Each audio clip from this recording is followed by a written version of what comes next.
કેન્દ્રીય ગૃહ અને સહકાર મંત્રી શ્રી અમિત શાહ દ્વારા ઇફકોના પારાદીપ યુનિટમાં સલ્ફ્યુરિક એસિડ પ્લાન્ટ 3નું રાષ્ટ્રને સમર્પણ કરવામાં આવ્યું.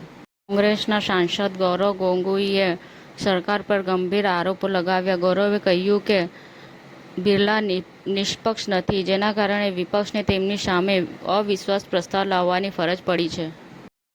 ધાનેરા સહિત જિલ્લાની મોટાભાગની ઇમારતો પર ફાયર સેફટીનો અભાવ. એસઓજીએ મોબાઈલ બજારમાંથી બિલ વગરના 14 મોબાઈલ સાથે વેપારીને દબોચ્યો. વેપારીઓમાં ફફડાટ. અમદાવાદમાં ફ્લેટ દુકાનના બુકિંગના નામે કરોડોની ઠગાઈ. 12.40 કરોડનું કૌભાંડ બહાર આવ્યું. સરકારે કહ્યું કે દેશમાં એલપીજી ઉત્પાદનમાં 10%નો વધારો. દેશની તમામ રિફાઇનરીઓ સંપૂર્ણ ક્ષમતાને ગેસનું ઉત્પાદન કરી રહી છે. બિહારમાં તેજસ્વી યાદવ કોઈપણ કિંમતે રાજ્યસભાની ચૂંટણીમાં બેઠક જીતવા માંગે છે. મોડાસા ખાતે આંતરરાષ્ટ્રીય મહિલા દિવસ નિમિત્તે મહિલા સંમેલન, આરોગ્ય કર્મયોગી બહેનોનું સન્માન અને ડિજિટલ વજન કાંટા વિતરણ કરવામાં આવ્યું.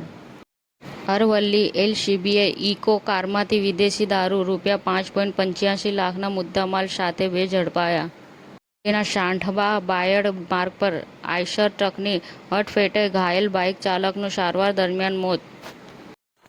સમાચાર ટુડે ન્યૂઝ ચેનલની ટીમ અને જે સત્ય છે તે જ બતાવશે. આપ જોતા રહો સમાચાર ટુડે ન્યૂઝ ચેનલ. ગુજરાતની ધરતીનું ગુજરાતીઓ માટે જ, એટલે કે સમાચાર ટુડે ન્યૂઝ.